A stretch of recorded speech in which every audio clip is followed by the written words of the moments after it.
दिल्ली के deputy CM Manish Sisodia पर शराब घोटाले को लेकर मामला दर्ज है और उसको लेकर उन्हें रिमांड पर भी भेजा गया है और उनकी रिमांड अब लगातार बढ़ती जा रही है। जी हां, 15 अप्रैल तक उनकी रिमांड को बढ़ाया गया है और आज एक बार फिर जो है सुनवाई होने वाली है। क्या फैसला आएगा ये तो बाद में पता चलेगा, परंतु अगर जम्मू की बात करें तो जम्मू में आम आदमी पार्टी के नेता और कार्यकर्ता जो है इस समय एक मौन, अगर बात की जाए तो साइलेंट प्रोटेस्ट करते हुए नजर आ रहे हैं। ये आप साफ तौर पर देख सकते हैं कि इनका कहना है कि आजाद भारत के ये काले दिन हैं जो कि अब मोदी सरकार के नेतृत्व में देखने को मिल रहे हैं। ये साफ तौर पर कह रहे हैं कि मोदी राज की ये शान है, खतरे में लोकतंत्र और यहाँ का संविधान है। ये साफ तौर पर इस आम आदमी पार्टी की आवाज है।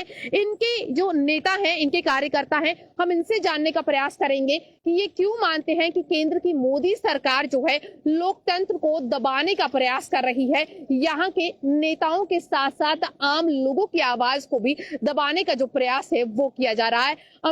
जिस तरीके से अगर बात करें तो एक बड़ा सवाल उठता जा रहा है मोदी सरकार से। मुझे लगता है कि जितनी भी पार्टीज हैं वो नाराजगी में नजर आ रही है। उनका यही कहना है कि लोकतंत्र की आवाज जो है उसे दबाने का प्रयास हो रहा है। देखिए मैडम, चाइना भारत के बाद आज़ाद हुआ, वो आज सुपर पावर होने का दावा कर रहा है। हम 75 साल में कहाँ पहुँचे सबके सामने है। पहली दफ़ा अरविंद केजरीवाल जी की रहनुमाई में आम आदमी पार्टी की सरकार ने एजुकेशन में, हेल्थ में और सोशल लाइफ में एक बहुत बड़ी ट्रांसफॉर्मेशन लाई। तो ये चीज़ हर कोई जो इसका आनंद ले रहा है वो इससे खुश है। लेकिन ये जो सियासी पार्टी है, भाजपा जैसी पार्टी, जो एक फ़िरका परस्त पार्टी है, जो एक डिक्टेटरशिप चला के अपना राज स्थापित करना चाहती है, इनको ये चीज़ें सूट नहीं करती। इनकी कोशिश थी कि किसी तरह से इनको डिरेल किया जाए, इनके काम से हटाया जाए। अब ये जो घोटाले की बात की जा रही है, आपने देखा सीबीआई की जो चार्जशीट थी उसमें ये कुछ एस्टेब्लिश नहीं कर पा रहे थे। तो एन आखिरी दिन, जिस दिन बेल कोर्ट में होनी थी, ईडी का केस लगा दिया गया।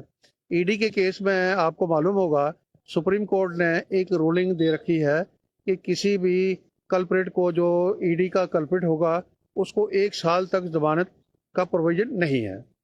इन्होंने उस क्रिमिनल का बेनिफिट लेके, उस रूलिंग का प्रोविजन का बेनिफिट लेके यहाँ इन पर लागू करके, मनीष सिसोदिया जी को, सुंदर जैन जी के ऊपर लागू करके, ताकि 364 दिन वो बेल, सुप्रीम कोर्ट की रूलिंग है। अब उम्मीद है, हम भारत के लोगों को उम्मीद करनी चाहिए। सुप्रीम कोर्ट को शायद ये नहीं पता था कि मोदी साहब जैसा डिक्टेटर आएगा और इस तरह से मिसयूज करेगा। वो अब जो नए चीफ जस्टिस ऑफ इंडिया हैं, हमें उम्मीद है भारत के लोगों को वो इस चीज़ का संज्ञान लेंगे, इसको देखेंगे। तो इसका रिव्यू का प्रोविजन होता है कोर्ट में, ये रिव्यू होगा और इस तरीके से जो नाजायज़ हिरासत है, ये नाजायज़, और जो देखें दूसरा क्या है, जो आदमी करप्ट, जितना मर्जी करप्ट हो, जितना मर्जी क्रिमिनल हो, अगर वो भाजपा ज्वाइन कर ले तो बरी है। वो 2 दिन के बाद वो चीफ मिनिस्टर भी बन सकता है, वो कुछ भी बन सकता है। तो जो आदमी इनके, जो भारत के लोगों का हमदर्द है, जो उन लोगों के लिए काम कर रहा है, तो उनकी उसकी जो अच्छाई जो है वो इनसे डाइजेस्ट नहीं होती। उन्होंने जिस तरीके से कहा, हमने देखा कि कल राहुल गांधी को भी 2 साल की सजा जो है वो सुनाई गई है। मोदी सरनेम को लेकर जो है उनकी एक टिप्पणी शायद इतनी ज्यादा खल गई कि अब उन्हें सजा तक सुना दी गई है और माना जा रहा है कि उनकी लोकसभा की सदस्यता को भी रद्द कर दिया जाएगा। क्या मानकर चले कि हर एक पार्टी पर दबाव बनाने का प्रयास है ताकि जब 2024 के इलेक्शन हो तो मोदी सरकार एक बार फिर परचम लहरा सके? मैम, आज मैंने साइलेंट रहने का काम किया, आज मैडम जवाब देंगी। मैम, आपने सवाल सुन ही लिया, आपने सवाल सुन ही लिया कि क्या है इसमें साफ तौर पर। आप जानते हैं बखूबी कि ये सरकार क्या कर रही है। इनसे जो सवाल पूछेगा या जो कोई भी हल्की से भी टिप्पणी करेगा, उसको ये पकड़ के जेल में डाल देंगे। एफआईआर ये करते नहीं और जेल में सबको डाल देते हैं। आपने राहुल गांधी जी की बात करी, गांधी जी की तो आपने बात कर दी, पर आपने उसके बाद ये नहीं बोला कि जो कल इन्होंने जो खुद हमारे मोदी जी ने हमारी कांग्रेस की एक उसके लिए जो भी बोला था उसके ऊपर भी शायद फिर ट्रायल होना चाहिए। तो ये बचकाना चीजें हैं कि आप जब ऑपोजिशन में होते हैं तो आप बहुत कुछ एक दूसरे को बोल देते हैं। और मजेदार बात ये है, ये पार्लियामेंट में एक दूसरे के खिलाफ खींचाकशी करते हैं और शाम को बैठ के सारे खाना एक साथ खा रहे होते हैं। तो मेरा कहने का मतलब है, यहाँ पे मुद्दा जो आम आदमी पार्टी का है, यहाँ मुद्दा राहुल गांधी नहीं है, यहाँ मुद्दा हमारे जो दो मिनिस्टर हैं जिन्होंने एक तो एजुकेशन में रेवोल्यूशन लाया और दूसरा जिन्होंने रेवोल्यूशन लाया हेल्थ में। हर देश तभी विकसित होता है जब उसके दो ये स्तंभ जो हैं, एजुकेशन और हेल्थ, जब इंप्रूव होते हैं, ये अच्छे ऊपर टॉप के स्टैंडर्ड से। सवाल तो वही है कि क्या ओपोजिशन की आवाज को दबाने का प्रयास जो है वो किया जा रहा है? आपको नहीं लगता कि जो इनसे सवाल पूछता है आप उसको जेल में बंद कर डालते हैं? आपसे क्या सवाल पूछा? आपसे यही बोला कि जो एजुकेशन सेक्टर है हमारा, वो अभी इसको इम्प्रूव करने की जरूरत है, स्पेशली जो हमारे गवर्नमेंट स्कूल्स हैं। क्योंकि मैं एजुकेशन सेक्टर से हूँ, मैं 38 साल अपना इस ऑल ओवर इंडिया देके आई हूँ एजुकेशन सेक्टर में, और अभी हाल ही में मैं दिल्ली पब्लिक स्कूल से प्रिंसिपल रिटायर हुई हूँ। कोई भी देश विकसित तब होता है जब उसका यूथ, उसका बच्चा, मैं पढ़े लिखों की बात नहीं कर रही, जो अनपढ़ है, जो एक मजदूर मजदूरी कर रहा है, जो औरत, एक माँ जो है पत्थर तोड़ रही है, उसका भी एक सपना हो। मेरे घर में जो मेड आती है बर्तन मांजने के लिए, उसका भी सपना होता है कि मेरा बच्चा अच्छे स्कूल में पढ़े।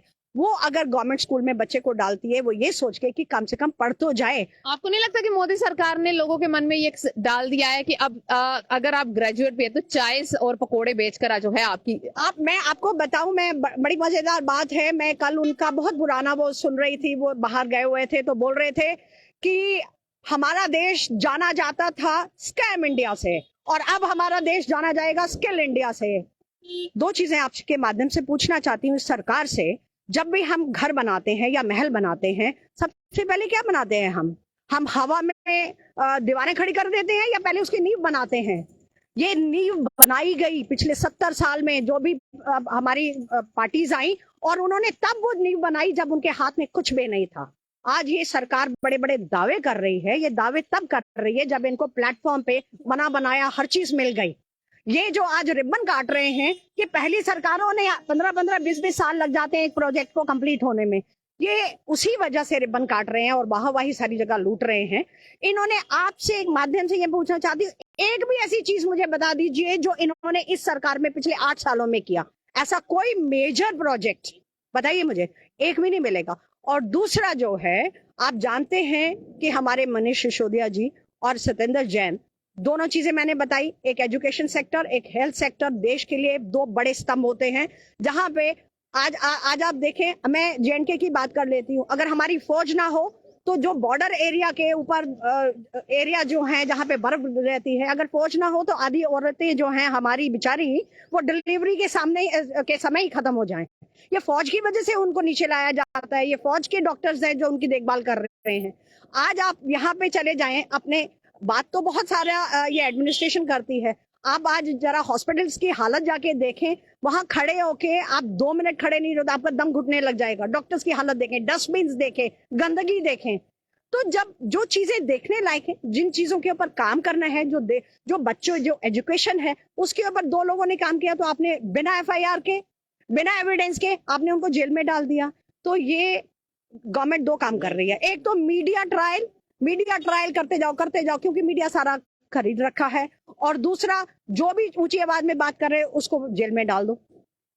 तो साफ तौर पर इनका ये कहना है कि कहीं ना कहीं आवाज को दबाने का जो प्रयास है वो किया जा रहा है। इसमें अगर बात की जाए तो आज ये एक बड़ा सवाल उठ रहा है कि लोकतंत्र की आवाज जो दबाने का प्रयास हो रहा है उसमें मोदी सरकार जो है वो एक अहम रोल निभा रही है।